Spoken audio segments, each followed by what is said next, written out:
හරිම සුමුදුයි.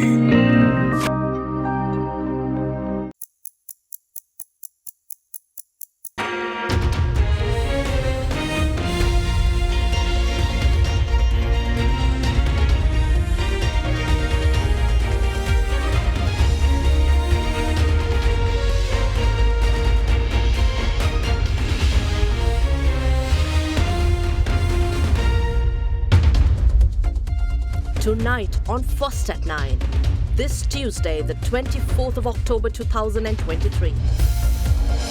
Visa exempt, visa-free entry granted for visitors from 7 countries, including India, China and Russia. Drug bug, over 200 kilograms of drugs seized in deep seas. President focuses on establishing a powerful anti-narcotic command. Most polluted, Delhi air quality deteriorates. Situation expected to worsen in the near future. ඔබේ විශ්වාසය දෙනු සෙන්සුරයින් දැන් ළඟමැති ෆාමසියෙන් ලබාගත හැක. From AdaDerana, this is AdaDerana First at 9 with Indivadi Amuata. Live from Studio 24 in Colombo. And a warm welcome. You're joining us tonight on your primetime English newscast. We take you straight to your top story-making headlines tonight. Sri Lanka has approved the issuance of free visas to tourists from 7 countries as an added measure to attract more tourism to the country in a bid to enhance country promotion. The Cabinet of Ministers has approved this decision to be implemented as a pilot project till the 31st of March next year with immediate effect. The move has been made to facilitate the goal of enhancing the number of incoming tourists to the island to 5 million in a calendar year over the next 3 years. Cabinet has given approval to issue free visas for tourists coming in from China, India, Russia, Thailand, Indonesia, Malaysia and Japan until the end of March next year. Sri Lanka has planned several new tourism promotion programs for the promotion of Sri Lanka tourism industry, which has slowed down in the aftermath of the Easter Sunday attack, the COVID pandemic and the subsequent economic crisis. Sri Lanka has already issued free visas to tourists from Singapore and Maldives who also do not charge a fee from Sri Lankans.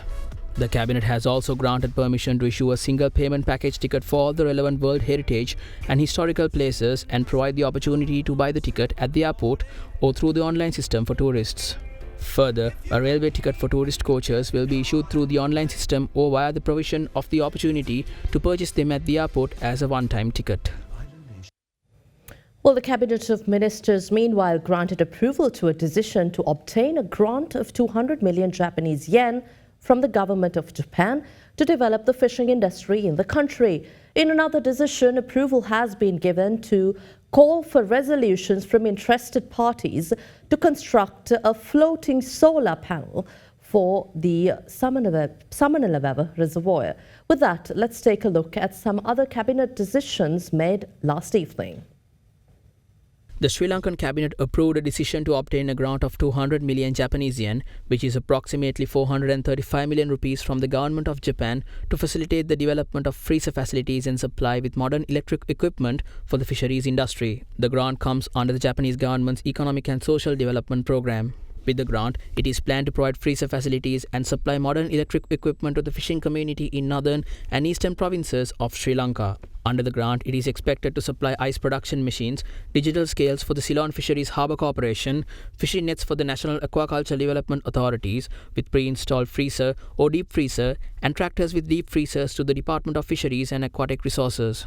Meanwhile, Cabinet has decided to call for resolutions for the construction and execution of the proposed floating solar photovoltaic power plant with a capacity of around 150 to 200 megawatts from interested parties in following the national procurement guidelines applicable for the implementation of infrastructure facility projects. Sri Lanka, with its aim to have 70% of the power generated by renewable energy, has accepted the generation of solar electricity on the surface of reservoirs by constructing floating solar power plants due to limited land space. The Cabinet said it has identified that a floating solar power voltage plant can be constructed within approximately 100 hectares of the Samanalawewa Reservoir, which is under the purview of Ceylon Electricity Board, to construct a floating solar photovoltaic power plant with a capacity of around 150 to 200 megawatts. In the meantime, the Cabinet approved the signing of a Memorandum of Understanding between New Zealand's International Centre for Migration Policy Development and the Ministry of Labour and Foreign Employment for establishment of an Immigration Resource Centre. The centre is proposed to be established in the Eastern Province to provide adequate, timely and reliable information and guidance to reduce the risks and challenges faced by migrants, returning migrants and prospective migrants while travelling and living in foreign countries. The New Zealand government has agreed to support this task and has agreed to provide a grant of 350,000 New Zealand dollars through the Ministry of Business, Innovation and Employment of New Zealand. Meanwhile, in a bid to ensure accountability, credibility, transparency and professionalism of the members of parliament, the need to compile a code of conduct for parliamentarians in Sri Lanka and to establish an independent body for the supervision has been recognised. The Cabinet approved to collate the views of the Speaker of Parliament and all the party leaders for a preliminary draft that has been prepared for that purpose and consequently advised the legal draftsman to prepare a bill taking into account the comments given. In the meantime, the Cabinet of Ministers has given approval to a proposal by the Minister of Labour and Foreign Employment to publish the draft bill of the amended Shop and Office Employees Act in the Government Gazette notification and subsequently table it in the Parliament for their concurrence following the approval of the Attorney General. Approval of the Cabinet of Ministers was granted at their meeting held in August 2022 to amend the Shop and Office Employees Act No. 19 of 1954 to enable the female employees' engagement in night shifts in the offices where business activities are carried out based on information technology, knowledge outsourced in establishments, establishments obtaining the business process from outside, and the offices performing accounts, administration, and technical activities for business establishments overseas. A joint operation by the Sri Lanka Navy, State Intelligence Service and Police Narcotic Bureau led to the seizure of over 200 kilograms of heroin in the deep seas off the southern coast. This is the second seizure of a haul of drugs in the South Seas this past week. After inspecting the drugs that were brought to the Colombo port this morning, President's Chief of Staff and National Security Advisor Sagala Ratnayaka said that laws are currently being prepared to establish a powerful anti-narcotic command to tackle the drugs issue prevailing in Sri Lanka. Following an intelligence tip received by the Sri Lanka Navy from the State Intelligence Service on the transportation of a haul of drugs in deep seas, the vessel SLNS Vijayabahu was anchored by the Navy 540 kilometers off the southern coast of Point Dondra on the 19th of October. Last night, steps were taken to search a multi-day fishing trawler that was passing the Navy vessel. Upon the search, the Navy discovered a haul of drugs stuffed in bags from the vessel. This morning, the stock of drugs along with the 5 suspects taken into custody were brought to the Colombo port. According to the Navy, the drugs hauled included 9 bags of heroin stuffed in 200 packages weighing approximately 219 kilograms.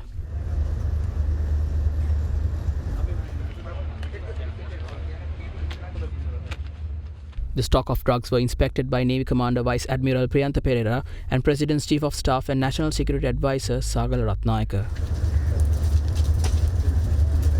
ඇතුල් වෙන මදුරාවි වලින් 60ක් 65ක් පමණ ප්‍රමාණයක් තමයි අපිට මෙවැනි ඇටලීම් වලින් හොයාගන්න හැකියාව තියෙන්නේ. එතනේ තවත් 140ක් විතර හොයාගන්න බැරුව ඇතුල් වෙනවා. පහසු කාර්යයක් නෙවෙයි. ඊම අපේ පිහිටීම එක පැත්තකින් අපිට වාසියක් වගේම මෙවැනි කටයුතු වලදී ඒක අපිට අවාසියක්. මෙතන බෙදා හැරීමට හොඳ මධ්‍යස්ථානයක්. ජනාධිපතිතුමා මේ පිළිබඳව අවධානය යොමු කළ අලුත් නීති කෙටුම්පත් කරගෙන ඉන්නවා. ඇන්ටි නාකෝටික්ස් කමාන්ඩ් එකක් සකසන විශේෂ බලතල ඇතිව ඒ වගේම විශේෂ බුද්ධි සේවාවක් ඒ වගේම වැටලීම් කරන්න අවශ්‍ය ඒ සම්බන්ධීකරණය හමුදාවල් අතර කරන්න බලතල ඇතිව. The suspects taken into custody are aged between 30 and 48 and are residents in the areas of Kudavella, Tissamaharama, Kottegoda and Mamadala were handed over to the Police Narcotic Bureau with the drugs haul for further investigations. This development came a few days after the interception of a local multi-day fishing trawler that carried over 212 grams of heroin and crystal methamphetamine, known as ice, during an operation conducted by Sri Lanka Navy about 91 nautical miles or about 168 kilometers west of Galle. 4 suspects were arrested during this joint operation that was supported by the Police Narcotic Bureau. Heavy rains were experienced in certain parts of the country yesterday. Traffic routes of several areas continued to remain disrupted as several roads were inundated due to the inclement weather. Subsequently, the National Building Research Organisation issued amber landslide warnings to several areas across 4 districts. Rainfall continued in several parts of Sri Lanka, affecting the daily lives of people. According to the Met Department, the highest rainfall of 60.7 millimeters during the last 24 hours was reported from Madatugama area in Anuradhapura. As a result of prevailing heavy rains, the Murtawela reservoir in Hambantota, which dried up due to the dry arid conditions encountered in part of the country, has now reached its maximum water level. With water levels reaching the limit of 35,000 acre-feet, 3 sluice gates of the reservoir were opened. This coincidentally happens to be the first time the sluice gates of the Murtawela reservoir were opened after 5 years.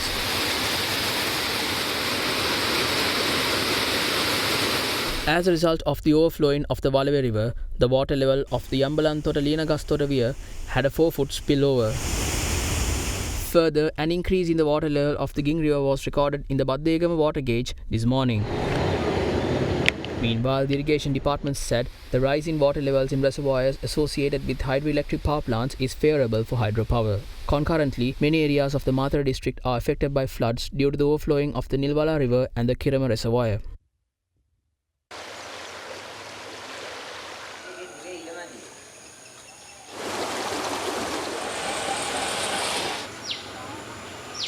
School children residing in the area were inconvenienced as a result. It was further noted that nearly 1,095 families in Mathura area were reportedly affected due to the floods.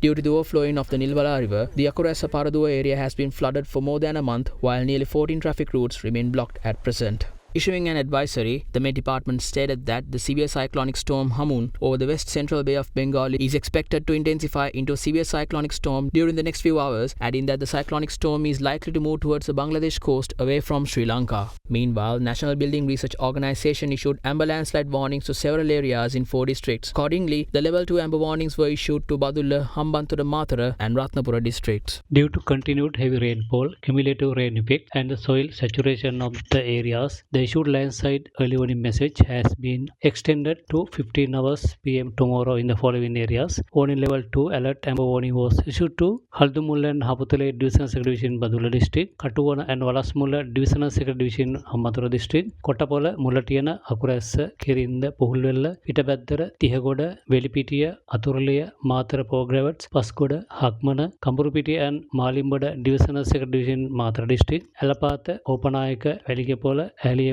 Ratnapura, Godavela, Kuruvita, Kolonna and Kalavana Divisional Secretary Division Ratnapura District. Warning level 1 watch yellow warning was issued to Badulla District, Galle District, Hambantota District, Kaltara District, Kandy District, Galle District, Kurunegala District, Nureli District, Ratnapura District. Police today, today formed water cannons to disperse the protesters of the teacher principal trade union in the Palawatha area in an attempt to prevent the protesters marching towards the Ministry of Education. The protest was organised with the aim of meeting the demands of the teachers, including the issue of eliminating the prevailing wage disparities. The protest march organised by the Teacher Principal Trade Union commenced today from Buddhadasa Stadium in Palawatha. Accordingly, the protesters marched towards the Ministry of Education, urging the respective authorities to meet several demands laid out by them, including the issue of eliminating wage disparities. In this backdrop, several police barriers were set in place to prevent the protesters marching towards the ministry. During their marching attempts towards the Ministry of Education, tear gas and water cannons were fired by the riot police to disperse them.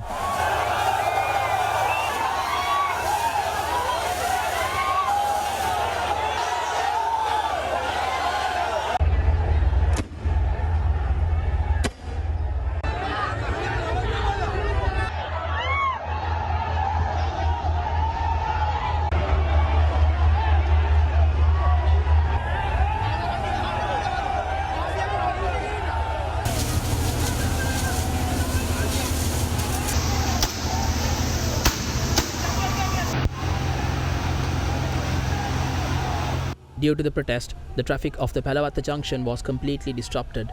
Later, several protesters were given the opportunity to hold discussions with the officials of the Ministry of Education. Following discussions, representatives of the trade unions addressed the media. මේ රටේ 2,40,000ක් ගුරුවරු මේ රටේ 16,000කට වැඩි විදුහල්පතිවරු මේ සියලු දෙනා අපිට පුළුවන් එක දවසින් මේ සියලු දෙනා අරගලයට කැඳවන්න. හැබැයි අපි අදත් අපි ඒ තීන්දුව ගත්තේ නැහැ. හේතුව තමයි හෙට දවසේ අපි දරුවන්ගේ අධ්‍යාපනය ගැන හිතලා. අපි අද දවසේ අධ්‍යාපන ලේකම්වරයා සමග සාකච්ඡා කළා.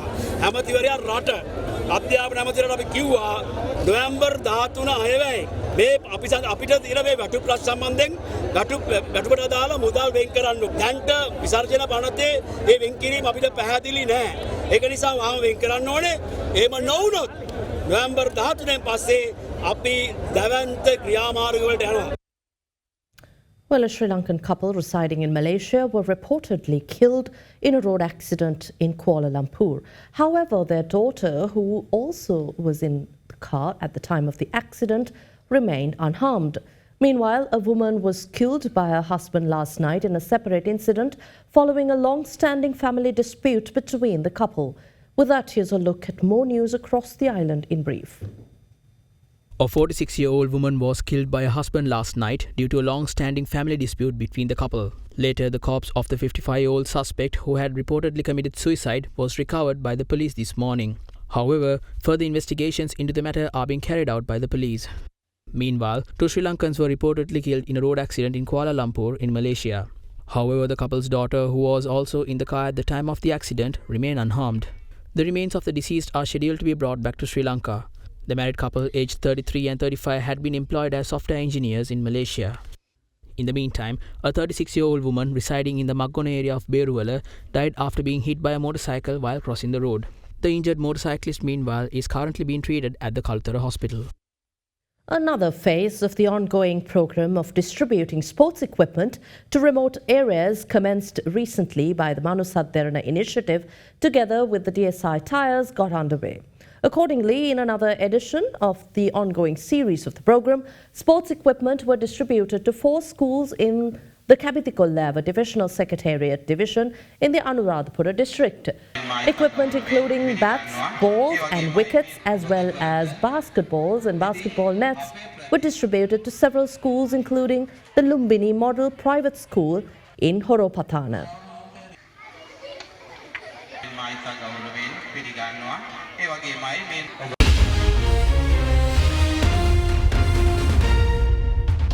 Welcome back. Remains of the Sri Lankan national killed in attacks in Israel has been identified by her relatives in Sri Lanka. According to the Sri Lankan ambassador in Israel, Nimal Bandara, steps will be taken to send her remains to Sri Lanka by tomorrow. As the war continues for its 18th day between the Hamas and Israel, Israeli Prime Minister Benjamin Netanyahu said his country's fight against the Hamas could be a long war. So far, Israel airstrikes have killed over 5,700 people in Gaza, including and injuring over 16,000 people. On the 8th of October, Israel formally declared war on Hamas the day after the militant group launched a brutal terror attack on Israel that killed more than 1,400 people. In a backdrop where tensions between Israel and Hamas militants are continuing for the 18th day, Prime Minister of Israel Benjamin Netanyahu said that his country's fight against Hamas could be a long war. Further, the Israel Defense Minister said they are preparing for a multilateral operation against Hamas from the air, ground and sea. This morning, the Israel Defense Forces said it had bombed more than 400 terror targets, killing several Hamas commanders and numerous operatives in the past day. The IDF said it had struck dozens of Hamas gunmen preparing to fire rockets or carry out terror attacks and killed the deputy commanders of 3 Hamas battalions. During the past 24-hour period, a total of 704 people in Gaza have been killed from Israel airstrikes. In a statement, the Palestinian Ministry of Health said the tally is the highest daily number published since Israel airstrikes against Gaza began earlier this month. According to the ministry, the latest casualties bring the overall number killed in Gaza to 5,791, which include 2,360 children, 1,421 women and 295 elderly people. The ministry said there are also 16,297 reported injuries of varying severity and 1,550 missing persons reports, with 870 of those being of children. Meanwhile, Hamas released 2 women hostages who are Israeli citizens aged 79 and 85. An official of a hospital in Tel Aviv that examined them confirmed that their medical condition is fine. Their spouses were kidnapped alongside them and are still held by Hamas. In the meantime, Sri Lankan ambassador in Israel Nimal Bandara confirmed that relatives of the Sri Lankan woman killed from the Hamas attack identified her remains today. අද දින මට අවස්ථාව ලැබුණා මියගිය අනුලා රත්නායක මහත්මියගේ දේහය පරීක්ෂා කිරීමට මම පෞද්ගලිකවම ඒ ස්ථානයට ගියා. දරුවන් දෙදෙනාටත් ස්වාමියාටත් පවුලේ ඥාතීන්ටත් වීඩියෝ තාක්ෂණය ඔස්සේ මේ සිරුර දැනගන්නට අවස්ථාව ලබා දුන්නා. ඇයගේ වැඩිමල් පුත්‍රයා සනාථ කරා මවගේ සිරුර බව අපි උත්සාහ කරනවා හෙට දිනේ ගුවන් යානයකින් ඇයගේ සිරුර ශ්‍රී ලංකාව බලා පිටත් කිරීමට බලාපොරොත්තු වෙනවා.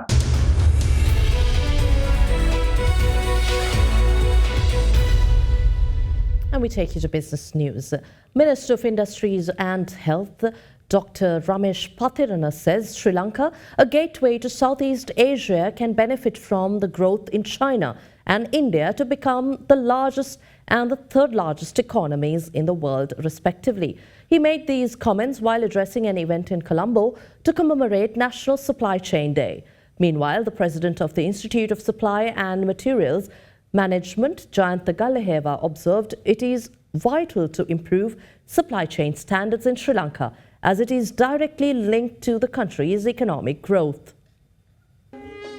The ceremonial session of the National Supply Chain Day, National Supply Chain Excellence Awards 2023 and the 51st anniversary celebration of the Institute of Supply and Materials Management was held this morning in Colombo under the patronage of Minister of Industries and Health, Dr. Ramesh Pathirana. A special stamp to commemorate National Supply Chain Day was also unveiled at the event.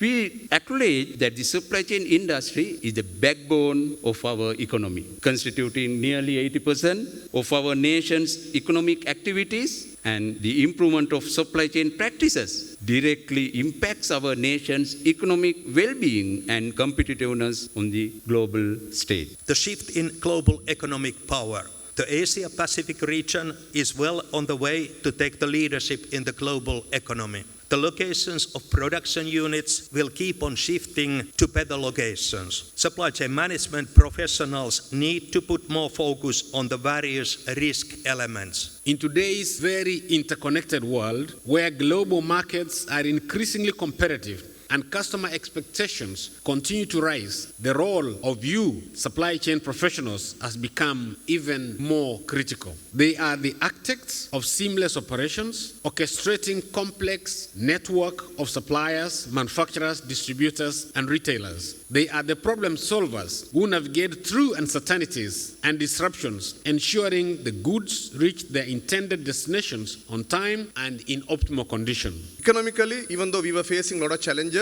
on the long run, we think that the Sri Lankans have a lot of opportunities also to be opened up. The time of the global south becoming economically stronger. There is an economic shift from west to east, and as economists predict, China would become the strongest economy of the world 2 decades down the line. And India perhaps become the third largest economy of the world 2 decades down the line. There is no reason why Sri Lanka, which is a gateway to Southeast Asia, which is closely geographically and politically connected to India and China, should not benefit from such developments. So global south and the Asianization has become very famous words now. Hopefully, your institutions and the stakeholders will have a stronger and a larger role to play in time to come.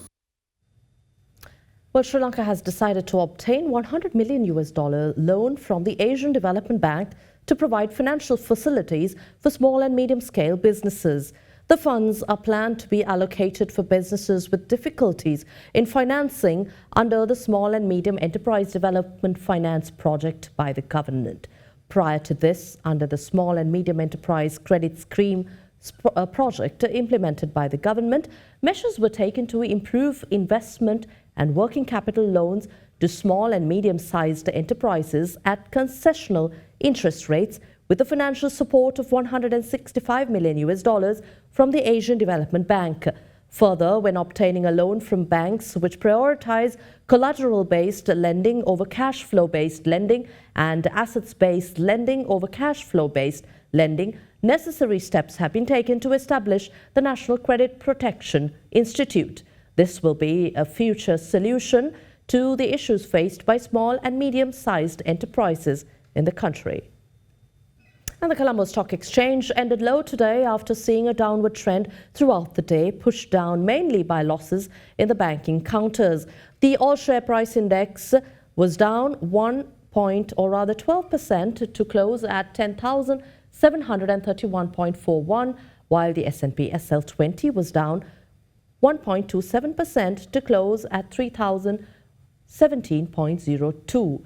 Sampath Bank, Commercial Bank and National Development Bank were the top losers for the day, falling 2.84%, 2.19% and 4.02% respectively. Trading volumes increased to 37.6 million shares from 31.2 million in the previous session.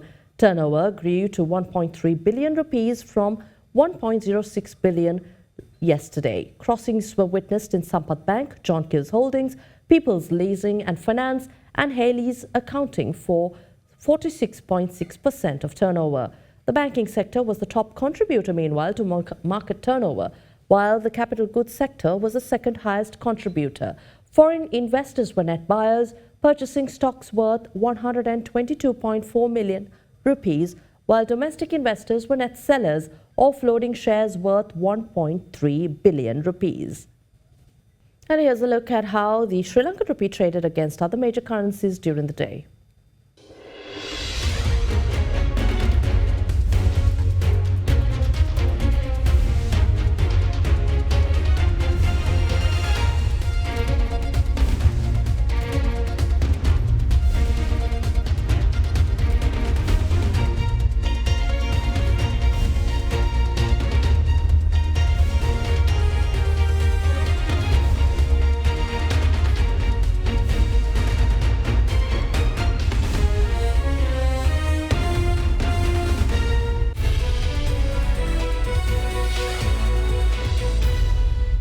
And in corporate affairs, Alipay Plus has signed a memorandum of understanding with Sri Lanka's national payment network, Lanka Pay, enabling users of Alipay Plus payment partners to make payments to Lanka QR merchants across Sri Lanka. The firm said that by early 2024, users of leading Asian e-wallet using countries will be able to use cashless payments when traveling to Sri Lanka. With that, let's take a look at other corporate news in brief.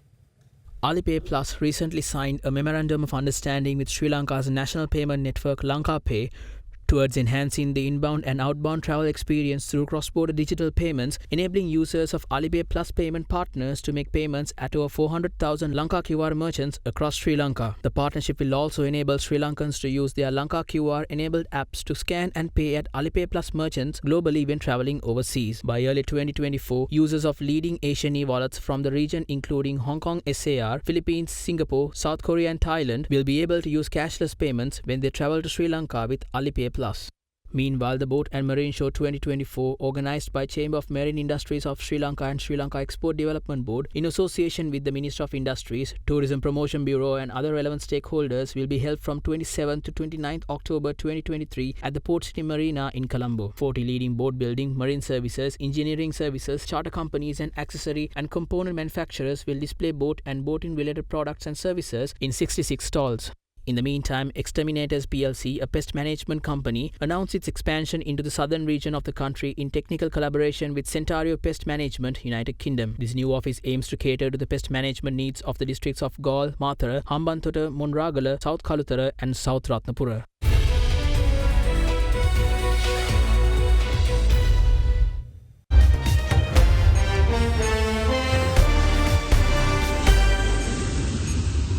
Welcome back. Per the latest data from India's Weather Department, the overall air quality of Delhi has deteriorated to very poor, adding that the current situation is likely to continue further.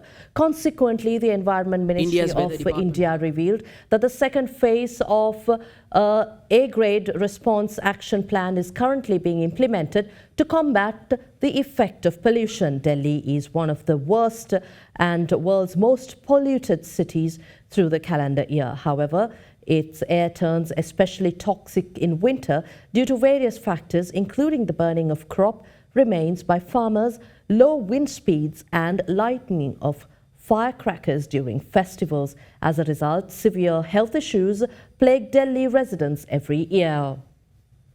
And with that, we wrap up tonight's edition of First at 9. Thank you for watching.